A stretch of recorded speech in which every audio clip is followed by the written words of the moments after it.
Nay, si tatay may kausap na ibang babae. Ang sweet nila. Ha? Asan tatay mo? Nandun po siya, Nay. Oo, sige, kita tayo mamaya.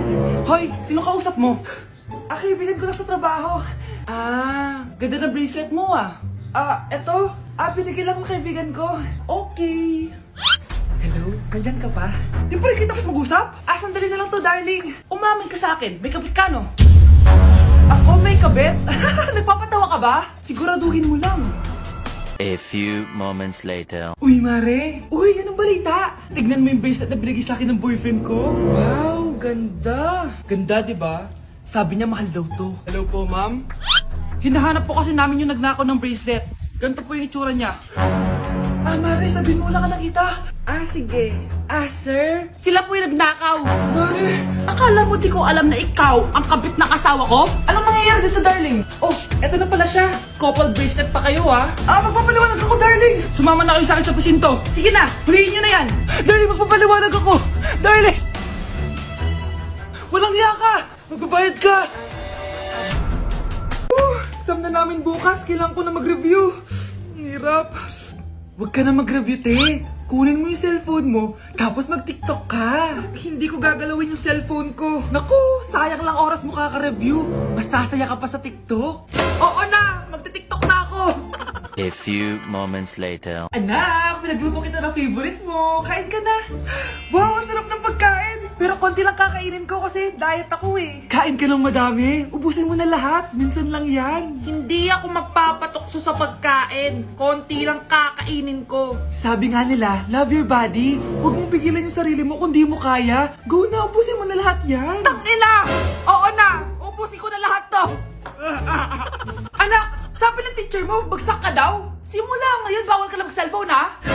Hala, bawal ka daw mag-cellphone? Hindi pwede yan. Magalit ka sa kanya. Nay, sorry. Hindi po kasi ako nakapag-review eh. Walang sorry sa akin. Bigay mo sa akin phone mo. Kung ako sa'yo, sasagutin ko na yan. Bigay mo sa akin phone mo. Sagutin mo na. Tama na. Anak, okay ka lang? Mukha ba akong okay, Nay? Palaging may bumubulong sa akin. Naku, Diyos ko. Nay, tulungan mo ako. Kaka-TikTok mo yan eh. Tara, dadalhin na kita sa mental hospital.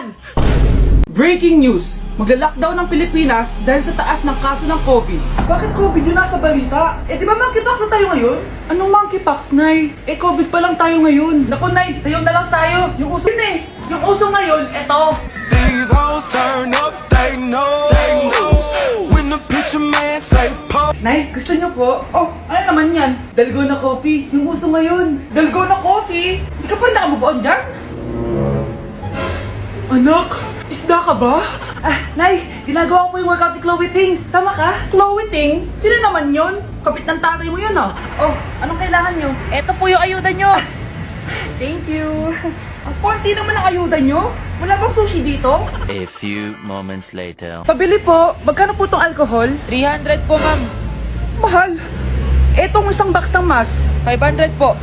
500? Sa amin nga 50 lang yan eh. 2022 na, mahal pa rin ang mas. Baliw ata to, 2020 pa lang. Ano pinagsasabi mo? Hala, may COVID siya. Wala ko sakit. Wala ko sakit. Kunin nyo na yan. I-quarantine nyo na. Ang bobo nyo. Good morning, ma'am. Ba't ang laki ng tiyan mo, Samantha? Buntis mo ako, ma'am. Hello, ma'am. Sko, ano nangyari sa mga estudyante ko? Lo, blessing kaya to, ma'am. Blessing? Nauna pa kayo sa akin, ha? Okay, nagets niyo ba? Ano yung maingay na yon? Ma'am, sorry po. Lumabas na kasi yung anak ko, eh. Tama na, baby. Ma'am, nawawala yung anak ko. Iniwan ko lang kanina dito, eh. Ilabas niyo na. Kit-kit mo? Hoy! Balik pa sa akin, anak ko. Anak mo pala to? O, salo? Yung bata! Be, may gatas ka pa dyan? Naubusan na ako eh. Ay, Be, bumili ka. Ano, pati gatas ng anak ko, ubusin mo din? Gamot mo naman? Ang pangit naman ng anak mo. Aba, ano sabi mo? Che, TikTok muna ako. Uy, Be, puro ka TikTok dyan. Yung anak mo, lumabas na ng room. Baka malaglag yung sagdan. Halaan mo, para matuto siya. Hala, walang kwentang nanay to. Hoy, Mare, pinagkakarat mo daw na buntis anak ko? Totoo naman eh. Tignan mo nga yung tiyan niya, alaki. Basta, hindi buntis anak ko. Ba't di natin siya tanongin, Mare? Anak, halika dito. Yes, Nay? Buntis ka ba? Ha? Hindi po, Nay. Bakit ang laki ng tiyan mo? Bloated lang po ako, Nay. Uminom po kasi ako ng soft drinks kanina. Oh, bloated lang pala eh. Pinagsasabi mo dyan. Bahala ka kung ayaw mo maniwala. Sumasakit dyan ko. Oh, ayan na, mga anak na. Anak, napapano ko?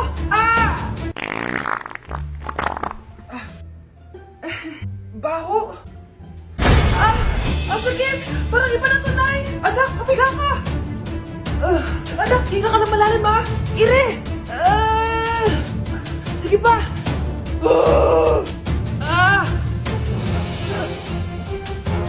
Baby!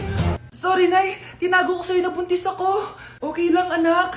Pero sinong tatay nito? Ang tatay ng anak ko ay ang anak ni tita. Oh, anak mo pala may gawa nito? Asa na yon? Oh, ikaw, magbigay ka na sustento para sa anak nyo. Sige po. Magbibigay po ako ng 5. 5,000? 5 pesos? Wala na po kasi yung pera eh. At dahil 5 pesos ang binigay ng tatay mo, lollipop mo ng dedean mo, ha? Ate, kumising ka dyan! Ate, ba't mo kami iniwan? Akin na lang to makeup mo, ha? Tsaka tong lip tint mo, ha? Ang asim. May nakita akong panty doon. Medyo maluwag na siya. Tapos, may amoy. Pero okay na kasi kulay pink naman. Hindi ka mamamatay for today's video, Bebs, ha? Sir! Naalala mo pa yung nireto mo sa akin si Ashley? Girlfriend ko na ngayon. Yun lang yung tamang ginawa mo sa buhay mo. Ate, sana masaya ka kung nasan ka man ngayon. Ingat ka palagi dyan, ha? God bless and hope to see you soon. Ate, sabihin mo kay Lord, bigyan niya na ako ng jowa. Alam kong ghoster ka, pero wag mo ako mumultuin, ate, ha? Anak, sandali lang. Huwag mo nagsasara. Huwag mo nagsasara. Hindi naman sinasara. First day pa lang eh. Ay, first day pa lang? Ba't ka nang iwan? Wala na tuloy ako mautusan dito. Yung pinili mo sa Shopee, kukunin ko na lang sa abuli mo yun, ha? Balita ko nandito daw yung crush mo, ha? Gumising ka na kasi dyan. Hi. Ang cute mo pala pagtulog. Diba crush mo ako? Andito ako kasi gusto ko sabihin na ika-crush back na kita. Anong sabi mo? Ika-crush back na kita. Kunyeta ka, kung kailan patay na ako, doon ba ako ika-crush back? Anong gagawin ko sa crush back mo? Bubuhayin ba ako niyan, ha? Nay, maniligaw ko nga pala. Hi tita, ako nga pala si Enzo, ang soon-to-be jowa ni Scarlett. Enzo? Anak, di ba yun yung anak ng mayor? Opo Nay. Galing mo talaga pumili anak. Mukhang magkakapera ako A few moments later. O sige, pumapayag na ako na maging jowa mo tong anak ko. Yes! Pangako tita, hindi ko papaiyakin si Scarlett. Pwede mo na akong i-kiss. Paps, may bayad ang kiss sa anak ko, ha? Nay, ano na naman yan? Aba, syempre, ang mahal ng diaper at gatas mo ng bata, tapos libre lang. Ano naman? Tita, magkano po ba? Magkano? Eto price list. Holding hands, 200 pesos. Hug, 300 pesos. Kiss sa kamay, 500 pesos. Kiss sa noo, 700 pesos. Kiss sa lips, 1,000 pesos. At kung makikipag-date kayo sa isa't isa, 3,000 pesos at dapat sagot mo yung bill, ha? 3 hours lang yon. Kung mag-extend ka, pwede naman magbayad ng additional. At bawal tumawad. Pili ka na lang. Ngayong mahal naman, Diyos ko. Ano naman? Business is business. Kailangan ko ma-ROI mga nagastos ko sa'yo. Ito po tita, cheque. Unlimited kiss na yan, na. Cheque? Kahit gumawa pa kayo ng 10 anak. 1 million ba to? Ano to? Idedemanda mo ako? Ano ba ginawa ko sa'yo? Oo, ipapademanda kita. Gagawin mo pa akong business mo, ha? Wala ka namang business permit. Tsaka ang mahal naman ng mga presyo mo. Di naman gano'ng kaganda tong anak mo. Teka lang, joke lang yun eh. Mahilig talaga ako mag-ganon. Isusumbong ko kayo sa tatay ko, Mayor. See you sa kulungan. Kukulong na naman ako.